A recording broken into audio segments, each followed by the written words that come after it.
not so sure why this is a topic. But it is safe to say that this is quite alarming. That's why it deserved the difficult round slot.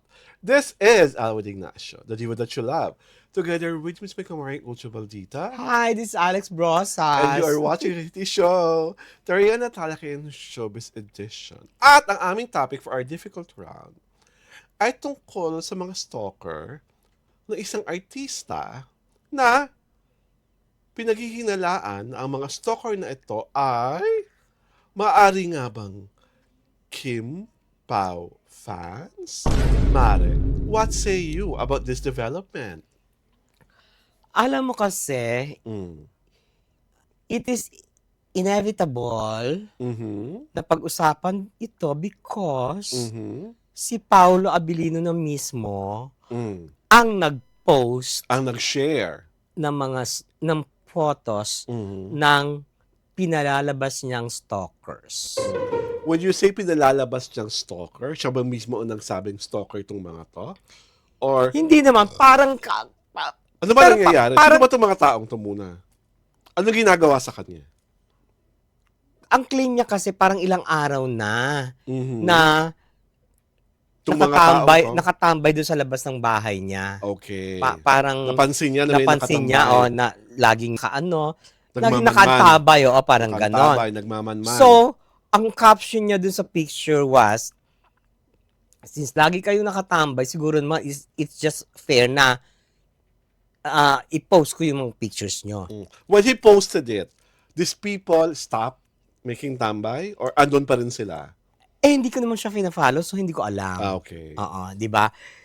Pero kasi, the question is, how come these people na kiniklaim niyang palaging nakaantabay sa labas ng pamamahay niya,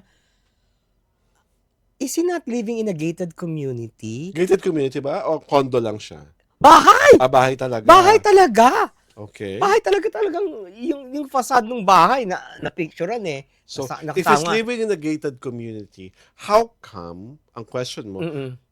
na itong mga tao ito Nakakapasok. nakapasok? Oo. Anong ibig sabihin nito? Ibig sabihin, may access. Yung mga taong ito. Oo. Nakalusot or pinalusot. Pinalusot. Okay. Di ba? Okay. Ibig sabihin, they are not bashers, they are fans. Na tawag dito, gustong-gusto sigurong makalapit kay kay Pao, 'di ba? Or gustong makita siya in person, 'di ba? Yun ang yun ang naiisip ko. And paano napasok na maari silang Kim Pao fans? Siyempre bang gagawa alam mo bashers, mag-effort ba ang bashers para pumunta? In the first place, ang bashers ba papapasukin doon sa doon sa village na Village. Oo, Okay. 'di ba? And also, I would like to say na with the power of deduction and the history of Paolo, wala naman siyang rabid fans ever since. Na parang I-stalk nakabuntot siya, oo. kung saan-saan. Oo. Maaring dumadalaw sa shooting, maaring dumadalaw sa press cons, pero never attempted to enter his safe space. Saka, wala akong nakataandaang Paulonians o Paulonatics na talagang bubuntot-buntot kay Avelino. Nagkaroon na talaga siya ng isang rekwang fans nung pinagtambal sila ni Kimberly. Diba? Kim Pao na yon. Okay, yung Kim Pao na yun. Kaya, if we are going to deduce, posible nga na itong mga taong naluloka si Paolo kung bakit lagi nakalabas ng bahay niya, ay bahagi ng nasabing fandom. Pero Do you agree? oo, and what's ironic is that Mm. alam ng mga Kim Pao fans na gusto ng kapribaduhan ni Paulo. Uh-huh. 'Di ba? Mm. That is quite ironic. Lalo na kung Diba? totoong Kim Pao tong mga nag-i-stalk kay Paolo, bakit hindi nila pinagkasabihan? Oo, di ba? Diba? Bakit hindi nyo kinasaway? Oy, naa-alarm na si Paolo sa presence nyo. Mm. Stop it. Kasi by this time, baka naman napagsabihan na. Kasi nga, we don't follow Mm. Mr. Avellino. Oh. Baka naman napagsabihan na. Kaya maaring wala na to sa premise ng bahay ni Paolo. Pero, kung sakasakaling nandun pa rin ito, hindi nyo pinupulis yung ranks nyo. Oo. Diba? Tsaka, tawag dito, eh, kung Kim Pao fan ka, alam na alam mo yun eh, na Bawal to. ayaw ni Paolo ng ng binibreach ang kanyang privacy. Mhm. 'Di ba? Yun nga, yun ang kiniklaim nyo nga eh, 'di ba? Mm. O, yun ang kiniklaim nyo and yet, may mga lumabas na picture sa Palawan nakuha. 'Di ba? Ni Kim at Paolo. Recently? O, nung nagbakasyon sila doon. Oh. O, kiniklaim nyo na ayaw ni Kim at saka ni Paolo ng ayaw nilang ini-invade yung kanilang privacy. Mhm. And yet, may naglabas online ng pictures sa Palawan, yung dalawa. Yung naglabas pa ng picture sa Palawan, Kim Paus? Oo. Oo. What do you mean Kim Paus? Kim Pao fans yung naglabas ng pictures. It should be. Sino lang ba makaka-access doon? Mm. O kaya, kasi ang layo nun eh.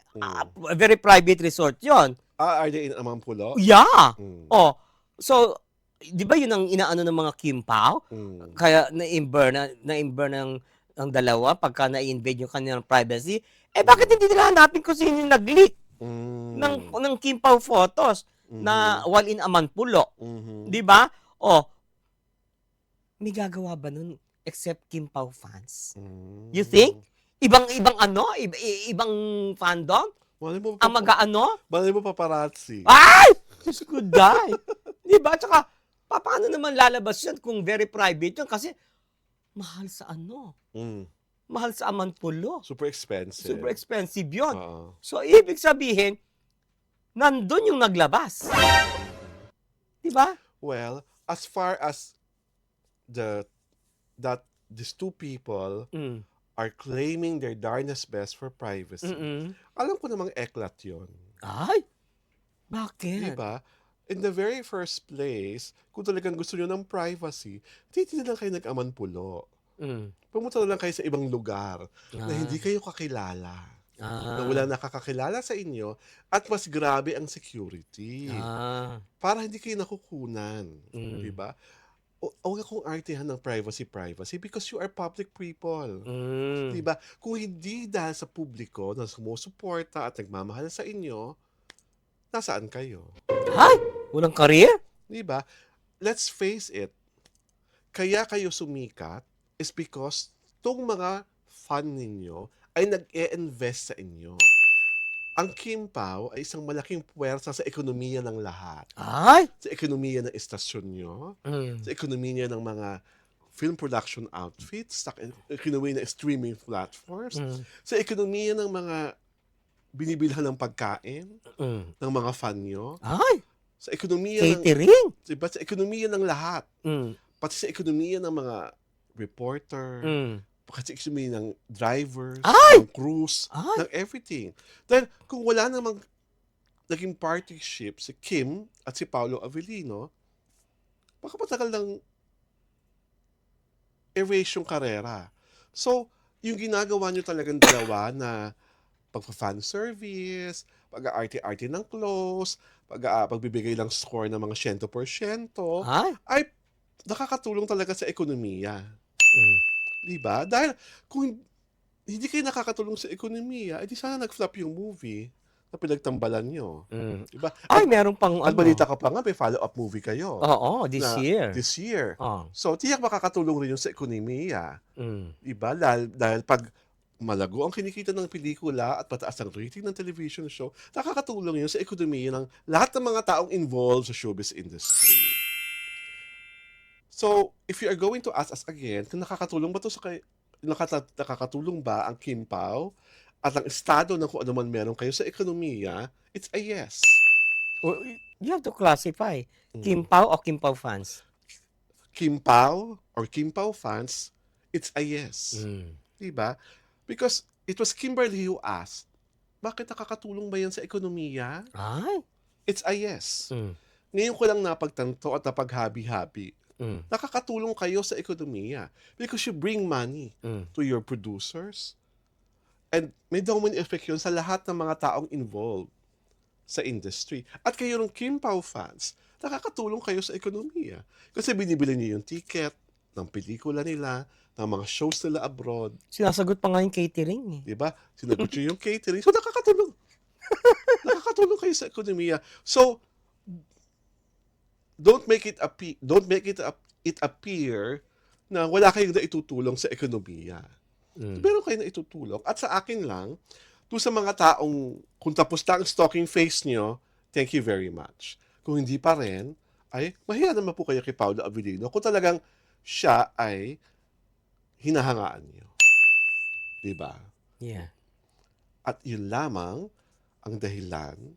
Kaya, iimbitahin na namin kayo na manood sa aming The Kitty Show tuwing Sabado at Linggo alas 4 ng hapon. Pwede niyo po kami panoorin sa Jayo Torada YouTube channel and of course, sa aming Facebook page. Ito po sa Alwin Ignacio, ang Divo That You Love. Kasama ko ang aking kumaring Ultra Maldita. Hi, this is Alex Brosas. Maraming salamat po sa patuloy na pagkikilig at panonood sa The Kitty Show. Tawayan at Talakayan Showbiz Edition. Happy Sunday to all!